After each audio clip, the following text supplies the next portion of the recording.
All right, if you're into fitness at all, I bet you've had this debate with yourself, or maybe with your friends. Should I eat before I work out, or is it better to hit the gym on an empty stomach? It's a huge question, right? Well, today we're going to dig into the science and finally get a clear answer. You know how some medicines say take on an empty stomach for the best effect? It makes you wonder, doesn't it? Is exercise kind of the same? Could we be timing our workouts all wrong? That's the big question we are tackling today. So let's settle this once and for all. We're going to frame this as a classic matchup. In this corner, we have Team Fasted, the folks who work out before eating. And in the other corner, Team Fed, the ones who grab a meal before they get moving. Let's see what the science says about each side. Okay, first up to the plate, Team Fasted. Their whole argument, their big claim to fame, really boils down to one powerful idea: burning more fat. So it all comes down to how your body gets its energy.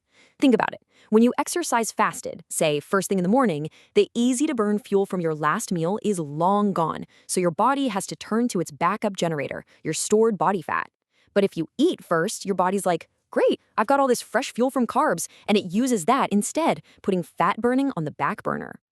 And look, this isn't just some theory. Scientific reviews show that working out in a fasted state actually does make your body use more fat for fuel. Some studies even suggest it can lead to better things like lower triglycerides after a meal, and might even make you eat a little less over the whole day. This quote from a major study really drives the point home. It's not just about burning more fat during the 30 or 60 minutes you're exercising.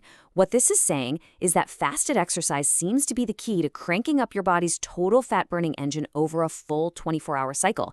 And that's what really counts, right? So yeah, the case for Team Fasted is pretty compelling. If your number one goal is to get your body to burn as much fat as possible, the evidence seems to point in one clear direction. But hold on, because fat burning is only one piece of the puzzle. All right, let's not count out the other side. Team Fed has a really powerful comeback, and it's all about something completely different but just as important: blood sugar control. To get to the bottom of this, we're not just looking at one small study. We're looking at a huge meta-analysis, which is basically a study of other studies. Think of it like the ultimate review, combining decades of research to get the most reliable answer possible. And when I say huge, I mean it. They crunched the numbers from 42 separate, high-quality papers. 42. That's not a fluke. That's a pattern. That kind of weight of evidence gives us a ton of confidence in what they found.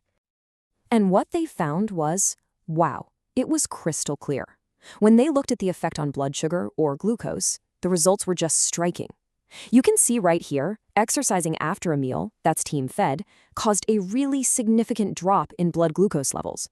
And Team Fasted? Barely a blip. No meaningful effect at all. But this story gets even more dramatic when we look at insulin. You know, the hormone that has to manage all that sugar. For Team Fed, working out after eating led to a huge drop in insulin. That's a great sign. It suggests your body is getting way more efficient. And Team Fasted, you guessed it, again, pretty much nothing happened. So what's the bottom line here? It's super clear. If your main concern is managing those blood sugar spikes after meals and improving your insulin sensitivity, which is crucial for your long-term health, then Team Fed has a clear and very powerful advantage. No contest. Okay, so we've got Team Fasted winning on fat burning and Team Fed absolutely crushing it on blood sugar control. So, who's the champion? Who wins the debate? Well, this is where it gets interesting. And it gets personal. The science doesn't actually point to one single best way for everybody, and that's the beauty of it. It empowers you to make a smart choice. The best time to exercise isn't about some universal rule. It's about what you are trying to accomplish. And this chart sums it all up perfectly. It's actually really simple.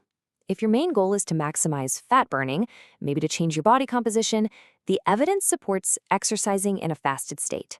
But if your number one focus is on improving how your body handles blood sugar, then the science is clear. It's better to exercise after you eat. You choose the goal, and that determines your strategy. So there you have it. You now have a science-backed framework for deciding when to work out. But of course, the type of exercise we do, for how long, and how hard you go, all of that plays a massive role too. How do those things change the equation? Well, that sounds like a great topic for our next explainer. Thanks for tuning in.